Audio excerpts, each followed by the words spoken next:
जय हिंद दोस्तों, स्वागत है आप सभी का आरंभ है परसेंट सीरीज की एक नई वीडियो में। इस वीडियो में हम बात करेंगे एडिटोरिया 5000 प्लस क्वेश्चन बुक की प्रैक्टिस सेट नंबर 20। तो दोस्तों सबसे पहले मैं आप लोगों को बता देना चाहता हूं कि इस सेट में आपके कितने आंसर सही होते हैं वो आप कमेंट में ज़रूर बताएं। तो सबसे पहले आप एक कॉपी पेन लेके बैठ जाएँ और कितने आपके आंसर सही होते हैं उसे लिखते जाएँ। तो शुरू करते हैं। क्वेश्चन नंबर 1 है, समझौता ज्ञापन की पद्धति सर्वप्रथम किस वर्ष शुरू की गई थी? तो समझौता ज्ञापन की जो पद्धति है वो सर्वप्रथम किस वर्ष शुरू की गई थी? वो शुरू की गई थी 1987 से 88 में। दूसरा क्वेश्चन, राष्ट्रीय वनीकरण एवं पारिस्थितिक बोर्ड NAEB की स्थापना भारत सरकार द्वारा कब की गई? राष्ट्रीय वनीकरण एवं पारिस्थितिक विकास बोर्ड जो है उसकी स्थापना कब की गई थी? तो उसकी स्थापना की गई थी 1992 में। क्वेश्चन नंबर 3, रेखी समिति का संबंध निम्न में से किससे है? तो रेखी समिति का संबंध है अप्रत्यक्ष कर से। क्वेश्चन नंबर 4 है, राष्ट्रीय महिला कोष की स्थापना किस पंचवर्षीय योजना के दौरान की गई थी? किसकी? राष्ट्रीय महिला कोष की स्थापना। तो राष्ट्रीय महिला कोष की स्थापना की गई थी 8वीं पंचवर्षीय योजना के अंतर्गत। क्वेश्चन नंबर 5 है, निम्नलिखित में से किस मंदिर में 12 मीटर ऊंचा एक शिखर है जो भारतीय मंदिर निर्माण में शिखर का प्रथम उदाहरण है? तो कौन सा मंदिर है? वो है दशावतार मंदिर, जो कहाँ है? देवगढ़ में। ठीक है। क्वेश्चन नंबर 6 है, जलोढ़ मिट्टी में किसकी उपलब्धता सर्वाधिक होती है? तो जलोढ़ मिट्टी में किसकी उपलब्धता सर्वाधिक होती है? तो वो होती है पोटास की। क्वेश्चन नंबर 7, माउंट हैरियट किसकी सबसे ऊंची चोटी है? तो माउंट हैरियट किसकी सबसे ऊंची चोटी है? दक्षिणी अंडमान की। क्वेश्चन नंबर 8, ब्राह्मणी एवं बैतरणी निम्न में से किसकी सहायक नदी है? ब्राह्मणी एवं बैतरणी किसकी सहायक नदी है? तो ये सहायक है महानदी का। क्वेश्चन नंबर 9, निम्नलिखित में से कौन सही सुमेलित नहीं है? तो कौन सही सुमेलित नहीं है ये बताना है। तो देखिए, जोजिला दर्रा जम्मू कश्मीर सही है, रोहतांग दर्रा हिमाचल प्रदेश सही है, चांगला दर्रा मेघालय ये गलत है, और बोमडिला दर्रा अरुणाचल प्रदेश। तो ये आप मुझे कमेंट में ज़रूर बताइएगा कि चांगला दर्रा कहाँ है। ठीक है। क्वेश्चन नंबर 10 देखते हैं। क्वेश्चन नंबर 10 है, जल में आर्सेनिक की मात्रा में वृद्धि से कौन सा रोग हो सकता है? तो जल में आर्सेनिक की मात्रा अगर वृद्धि हो जाती है तो कौन सा रोग हो सकता है? ब्लू फुट यानी ब्लैक फुट जिसे बोलते हैं। ठीक है, ब्लैक फुट रोग। क्वेश्चन नंबर 11 है, केंद्रीय प्रदूषण नियंत्रण बोर्ड का मुख्यालय कहाँ है? केंद्रीय प्रदूषण नियंत्रण बोर्ड का मुख्यालय कहाँ है? इसका मुख्यालय है नई दिल्ली। क्वेश्चन नंबर 12 देखते हैं, बहमनी राज्य में अमीर ए जुमला किस विभागीय से संबंधित है? बहमनी राज्य में क्या अमीर ए जुमला किस विभाग से संबंधित है? ये संबंधित है अर्थ विभाग का अध्यक्ष को कहते थे अमीर ए जुमला। क्वेश्चन नंबर 13, सनकादी संप्रदाय से संबंधित संत निम्न में से थे? सनकादी संप्रदाय से संबंधित कौन से संत थे? तो इसका हो जाएगा निम्बकाचार्य। ठीक है। क्वेश्चन नंबर 14 है, सर्वप्रथम दिल्ली के अमीरों का दमन करने वाला सल्तनत कालीन शासक कौन था? दिल्ली के अमीरों का दमन करने वाला सल्तनत कालीन सुल्तान कौन था? वो था इल्तुतमिश। क्वेश्चन नंबर 15, सूची 1 और सूची 2 का मिलान करना है। ठीक है। तो पहला है मठ और स्थान, मतलब कौन सा मठ किस स्थान पे है?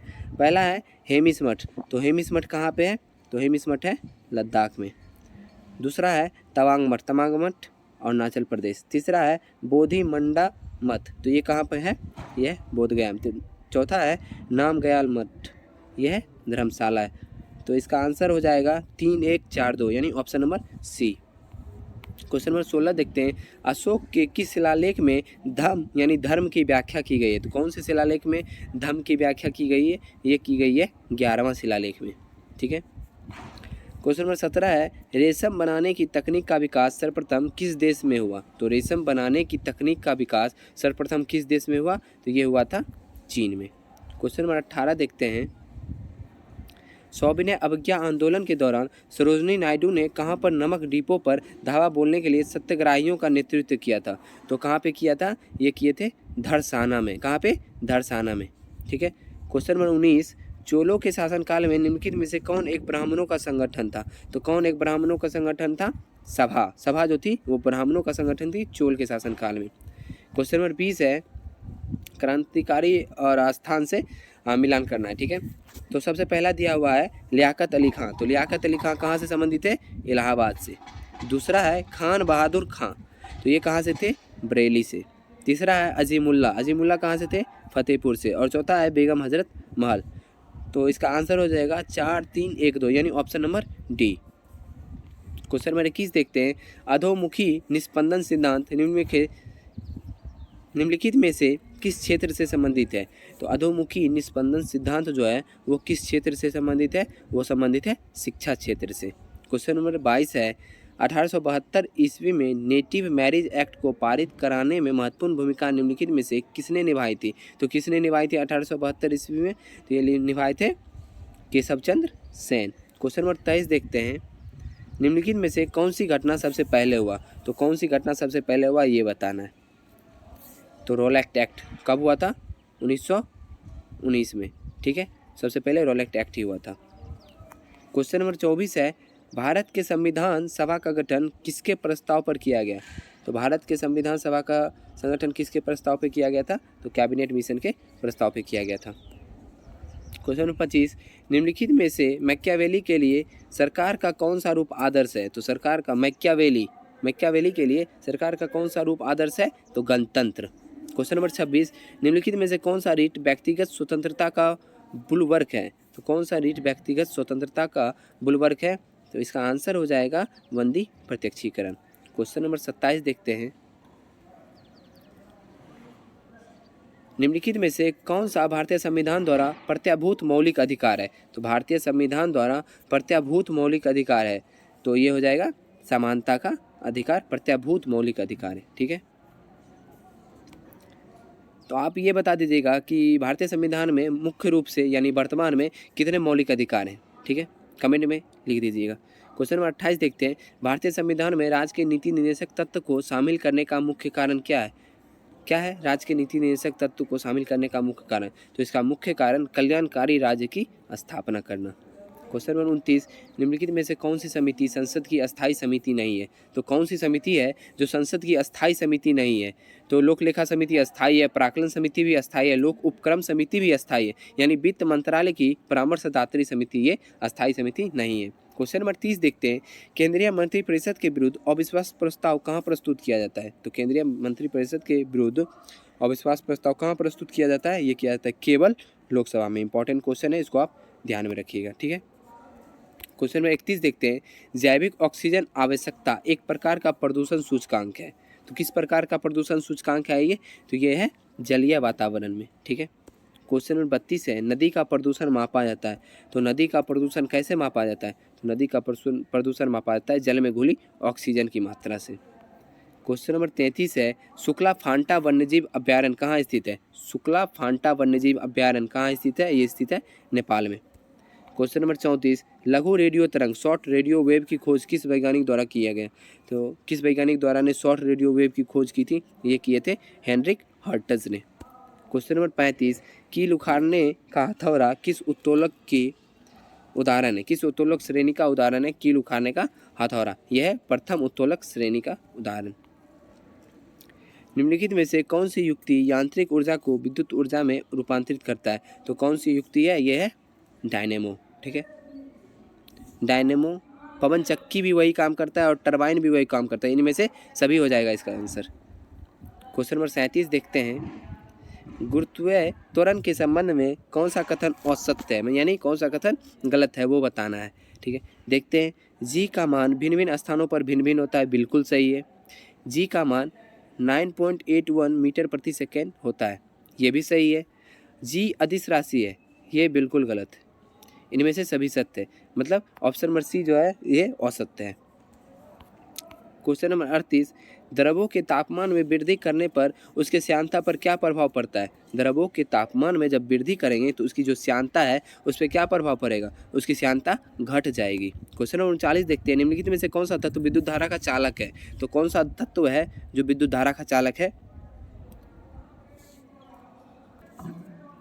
तो इसका आंसर हो जाएगा सिल्वर जो है वो विद्युत धारा का चालक है, ठीक है। क्वेश्चन नंबर 40 देखते हैं, प्रकाश संश्लेषण के दौरान ऑक्सीजन किस कारण विमोचित होता है। तो किस कारण से ऑक्सीजन विमोचित होता है, किस दौरान, प्रकाश संश्लेषण के दौरान। तो इसका आंसर हो जाएगा जल का प्रकाश अपघटन के कारण। क्वेश्चन नंबर 41, राष्ट्र की संपदा निम्नलिखित में से किसको शामिल नहीं किया जाता है। राष्ट्र की संपदा में निम्नलिखित में से किसको शामिल नहीं किया जाता है, ये बताना है। तो किसको शामिल नहीं करते हैं, मुद्रा पूर्ति को शामिल नहीं करते हैं उसमें। क्वेश्चन नंबर 42, बंदी की दुविधा यानी प्रिजनर्स डायलेमा शब्द निम्नलिखित में से किससे संबंधित है? बंदी की दुविधा जो है वो किससे संबंधित है? तो ये संबंधित है क्रीडा सिद्धांत के अंतर्गत स्थितियों में से एक। क्वेश्चन नंबर 43, यूएनडीपी का बहुआयामी निर्धनता सूचकांक कितने प्रत्ययों से मिलकर बना है? यूएनडीपी का जो बहुआयामी निर्धनता सूचकांक है वो कितने प्रत्ययों से मिलकर बना है? ये बना है 10 प्रत्ययों से मिलकर। ठीक है। क्वेश्चन नंबर 44 देखते हैं, मनुष्य के जीव के किस भाग में करवाहट की संवेदना होती है? तो कौन से भाग में करवाहट की संवेदना होती है? पिछले भाग में।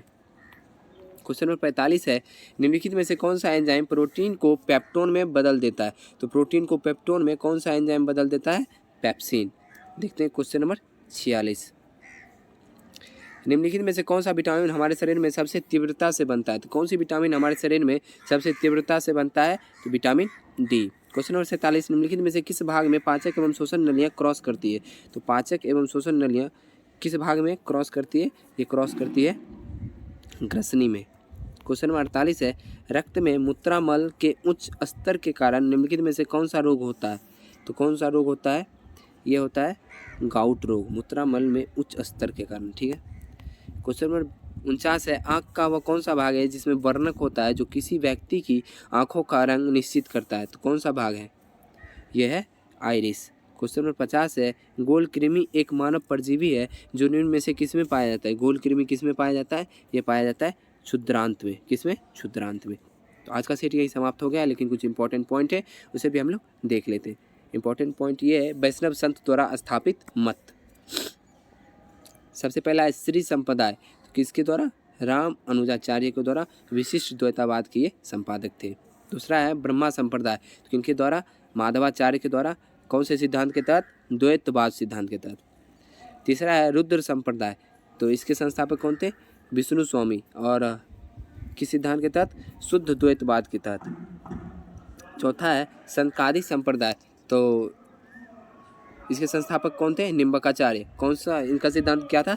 द्वैतवाद। ठीक है। प्राचीन मंदिर एवं उनके निर्माणकर्ता के बारे में कुछ देख लेते हैं हम लोग। पहला है कोणार्क का सूर्य मंदिर, तो इसके निर्माणकर्ता कौन थे? यानी इसकी स्थापना या किसने बनवाया था इसे? तो नरसिंह देव प्रथम जो थे वो कोणार्क के सूर्य मंदिर को बनवाए थे। दूसरा है कांची का कैलाश मंदिर, तो ये इसको किसने बनवाए थे? तो नरसिंह वर्मन द्वितीय। कोणार्क का सूर्य मंदिर नरसिंह वर्मन प्रथम, कांची का कैलाश मंदिर नरसिंह वर्मन द्वितीय। मामल्लपुरम का तट मंदिर, इसे किसने बनवाया था? नरसिंह वर्मन द्वितीय। कांची का कैलाश मंदिर तथा मामल्लपुरम का तट मंदिर, ये दोनों का निर्माण किसने करवाया था? नरसिंह वर्मन द्वितीय ने। एलोरा का कैलाश मंदिर का निर्माण किसने करवाया? कृष्ण प्रथम ने। और कांची का कैलाश मंदिर का निर्माण किसने करवाया? नरसिंह वर्मन द्वितीय ने। पुरी का जगन्नाथ मंदिर का निर्माण चोल शासक गंगदेव ने करवाया था। उड़ीसा का लिंगराज मंदिर का निर्माण ययाति केसरी ने करवाया था। ठीक है। तो आज का सेट यहीं समाप्त हो गया। आशा करता हूँ कि आप लोग को वीडियो अच्छी लगी होगी। वीडियो अगर अच्छी लगी है तो वीडियो को लाइक कर दीजिएगा। कितने आपके आंसर सही हुए हैं उसे कमेंट में ज़रूर बताइएगा। और चैनल पर नया है तो चैनल को सब्सक्राइब कर लीजिएगा। मिलते हैं अगली वीडियो में। जय हिंद।